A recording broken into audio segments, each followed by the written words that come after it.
para dizer que, nesse momento em que eu falo, a democracia do Brasil foi gravemente ferida, assim como está ferida a normalidade constitucional. Lula está preso em Curitiba, preso sem crime provado, sem que haja contra ele provas ajuizadas, preso por conta de um apartamento que não possui e onde nunca morou, mas preso pela convicção militante, que rasga qualquer presunção de justiça e transforma uma sentença judicial em um ato de perseguição política. Essa expressão da militância judicial foi confirmada pelo Tribunal Regional Federal IV de Porto Alegre, que, ao sustentar a sentença proferida em primeira instância, afasta-se do exame dos fatos e mantém a sentença em nome da defesa corporativa do judiciário. Isso é uma vergonha.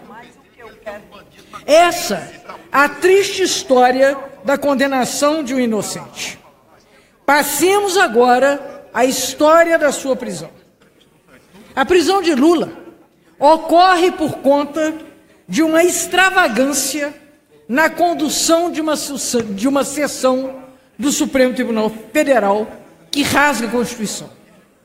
Ele é preso pelo capricho da presidente do Supremo, que pauta o que quer, pauta como quer, e, ao fazê-lo, incide no resultado de uma votação fundamental. Mais um arbítrio. E também Lula está preso porque uma ministra profere em sânscrito o mais agudo dos paradoxos. Ela vota contra a sua própria opinião para manter a opinião de uma maioria que não se constituiria a não ser pelo voto dela. É ridículo que nós tenhamos que recorrer a contorções intelectuais para narrar a prisão do maior presidente da história da República no Brasil. Com celeridade, sem precedentes, nessa lenta e demorada justiça do Brasil, a prisão de Lula é decretada de imediato, deputado Mongas. Mais um arbítrio.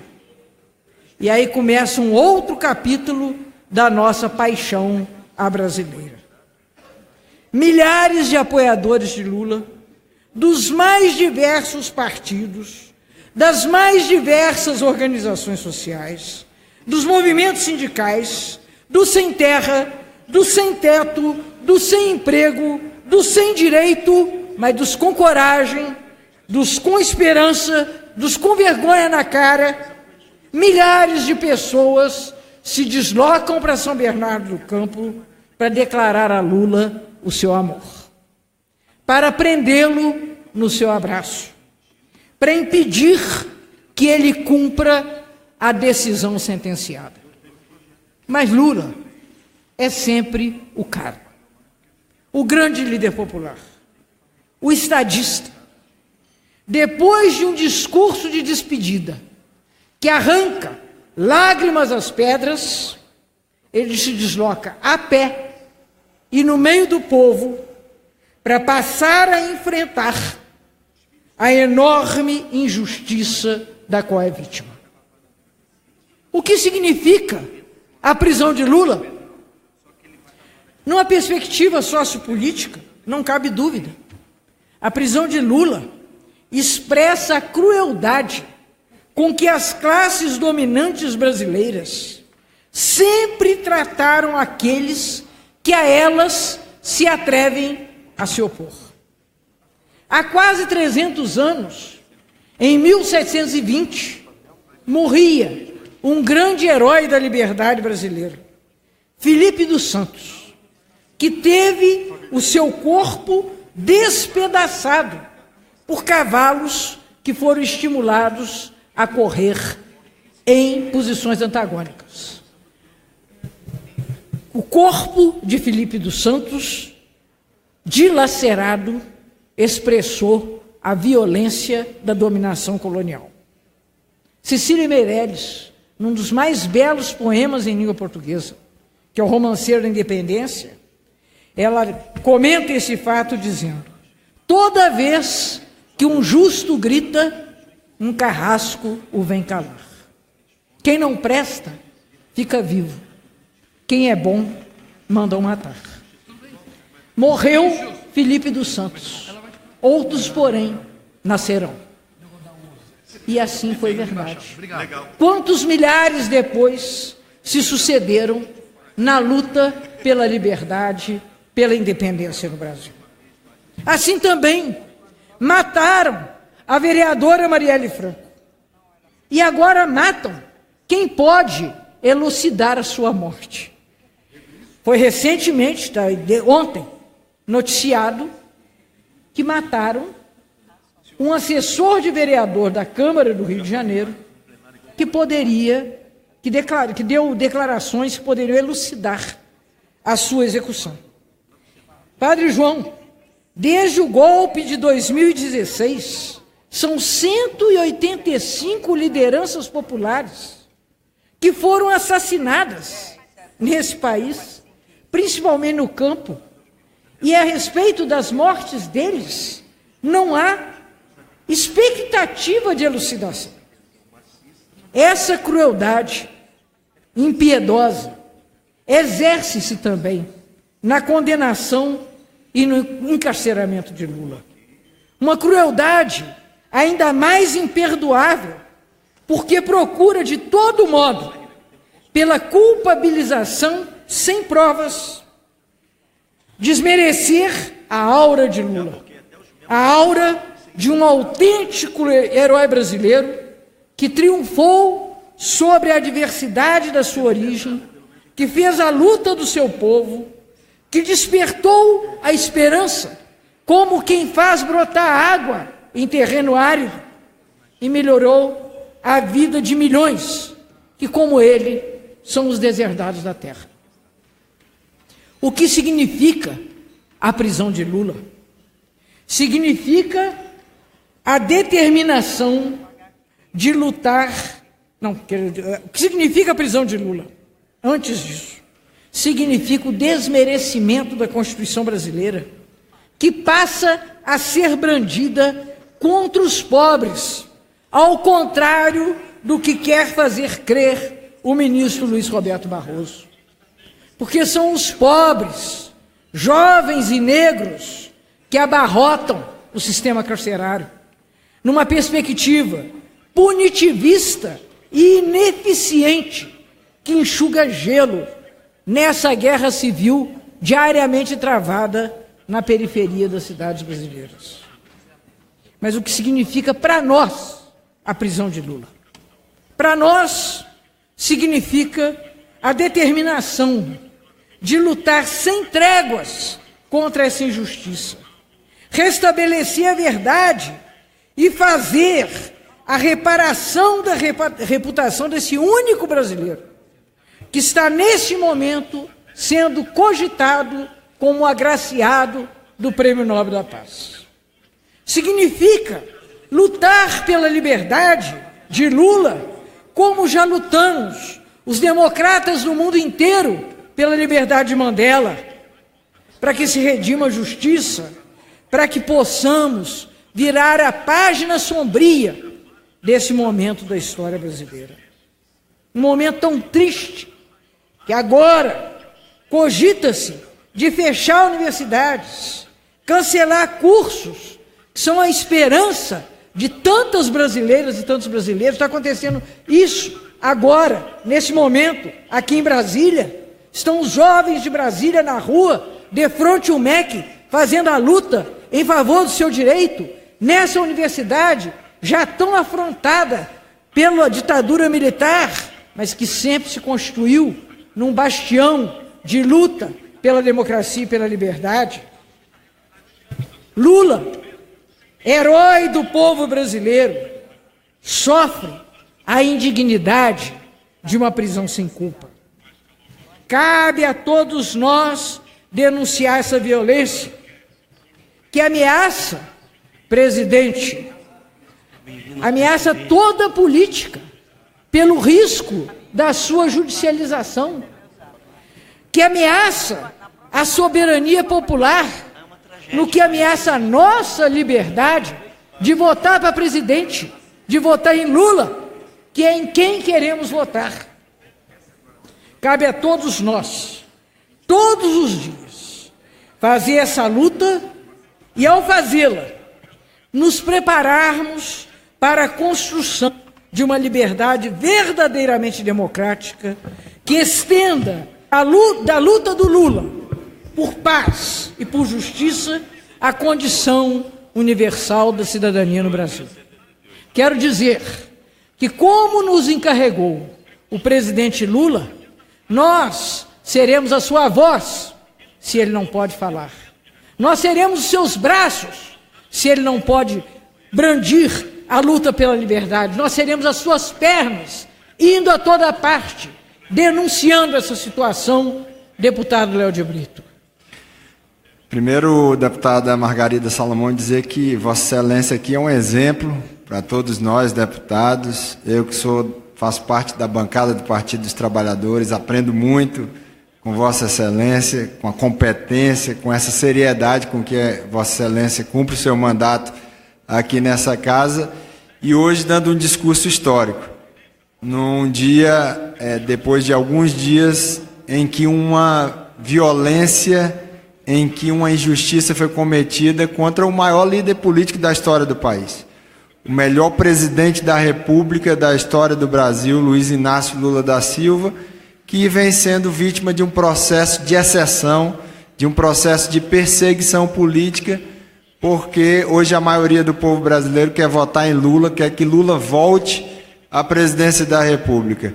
Nós, da bancada do Partido dos Trabalhadores, estamos mobilizados com os movimentos. Nós, da bancada do Partido dos Trabalhadores, estamos a exigir do Supremo Tribunal Federal, assim como fez hoje o ministro Ricardo Lewandowski, o restabelecimento do Estado Democrático de Direito no nosso país, porque a Constituição literalmente está sendo rasgada nesse momento, e nós estamos aí de punhos cerrados para que Lula seja solto, para que Lula possa responder o processo em liberdade, porque a sua inocência já está comprovada na primeira instância, mas sobretudo para que Lula possa ser o candidato que o povo brasileiro quer votar. O povo brasileiro já teve seus 54 milhões e meio de votos jogados na lata do lixo por um golpe parlamentar, midiático e judicial, e não vai aceitar mais uma vez ter esse seu direito sagrado ao voto ser mais uma vez retirado agora nas eleições de 2018. Parabéns, deputada Margarida Salomão. Muito obrigada, deputado Léo de Brito, que além de, sendo tão jovem, já é uma referência no conhecimento jurídico na nossa bancada, e é muito importante assinalar, sublinhar esse fato, que está se praticando aqui, contra a letra da Constituição, o aprisionamento deste grande líder, o maior líder da história do Brasil, por uma condenação em segunda instância, sem que se tenha levado a cabo o exame do processo da acusação que se move contra o presidente Lula. Com muito prazer, deputado Padre João, eu lhe passo a palavra. Quero, primeiramente, grande companheira, amiga, conterrânea, deputada Margarida, parabenizar pelo discurso. Ninguém melhor que uma mulher para abordar também críticas a uma outra mulher. Mas Vossa Excelência é diferente porque traz na história coerência, retidão, lealdade, gratidão, diferente da ministra Carmen Lúcia, que se apregou enquanto geraizeira, nem ela não a reconhece mineira, mas geraizeira, que deveria ter as raízes fincadas onde teve mais luta pela vida. Exatamente. Pela vida. e ela nega toda a sua história, ela nega a sua origem com incoerência, com ingratidão, com deslealdade. E Vossa Excelência também aborda outro tema importante, que é a perseguição aos líderes que promovem a justiça, que lutam pelas desigualdades. Poderíamos trazer aqui uma relação enorme de pessoas que deram a vida, que morreram, mas na luta pelos direitos dos outros, não do seu próprio direito. E assim justifica, socializa conosco a razão da perseguição ao Lula, porque ele lutou para que todos os brasileiros tivessem seus direitos garantidos, direito à vida, direito à alimentação, direito à educação, direito à moradia, direito à terra. Então, parabéns. E acho que será assim. Todos nós. Acho que ai daquele cidadão, ai daquele petista, o petista que não incomoda, ele tem que repensar. Assim qualquer liderança de esquerda. E Vossa Excelência também está nessa direção. Incomoda muita gente porque dedicou a sua vida às universidades, depois à política, vem dedicando a sua vida para servir e servir quem mais precisa do Estado brasileiro. Parabéns pela luta, parabéns pelo discurso. Muito obrigada, querido deputado Padre João. Nós mineiros, na verdade, ficamos ainda mais afrontados com esse desdobramento, com essa sessão da semana passada no Supremo Tribunal Federal, porque nós, em Minas, nos orgulhamos de sermos a pátria da liberdade, da luta da liberdade brasileira.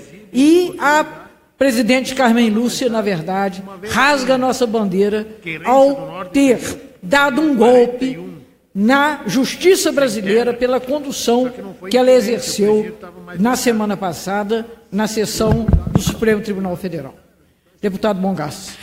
Não, eu queria registrar aqui para o Brasil, nada melhor também que uma professora, reitora de uma universidade de Juiz de Fora, hoje deputada federal, para dizer que o Lula, ele não foi condenado porque tem uma onda de combate à corrupção.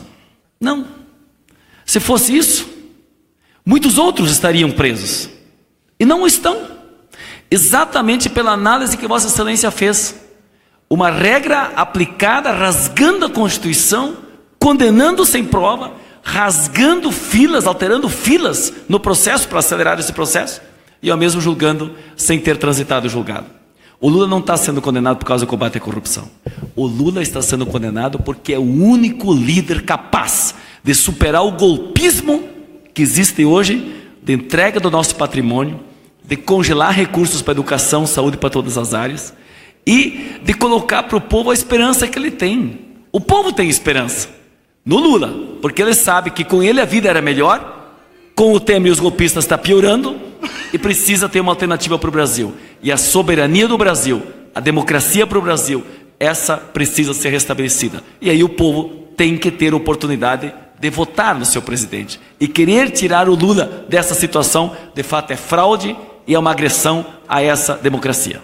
E mais ainda, deputado Mongaça, juntando ao que Vossa Excelência acaba de dizer, é muito importante também assinalar que o combate à corrupção no Brasil resulta de ferramentas oferecidas pelos governos do presidente Lula e da presidenta Dilma, que foram quem reforçou a Polícia Federal, quem equipou a polícia e deu ao Ministério Público condições de exercício de autonomia para que a corrupção fosse de fato combatida. Agora, nós sabemos que o grande problema do Brasil, a maior ofensa ética que nós enfrentamos no Brasil é a inércia, é a indiferença frente à desigualdade, à pobreza e à miséria. Essa indiferença contra a qual a vida do presidente Lula foi dedicada, é isso exatamente, é a verdade que precisa ser restabelecida. Deputado Marcon. Deputada companheira Margarida Salomão, a senhora que vem da área da educação, o Lula foi quem deu condições para que os índios, que os negros filho de trabalhadores do campo e da cidade, tivesse acesso à educação. E nós sabemos que os homens do dinheiro não querem que os pobres tenham uma cadeira na universidade. E eu vejo que isso eles fizeram para atacar o Lula e rasgar a democracia. E eu espero que não seja verdade, mas vi aqui o nosso companheiro Léo de Brito falar que o Sérgio Moro diz que visita o Lula só pode receber na quarta-feira.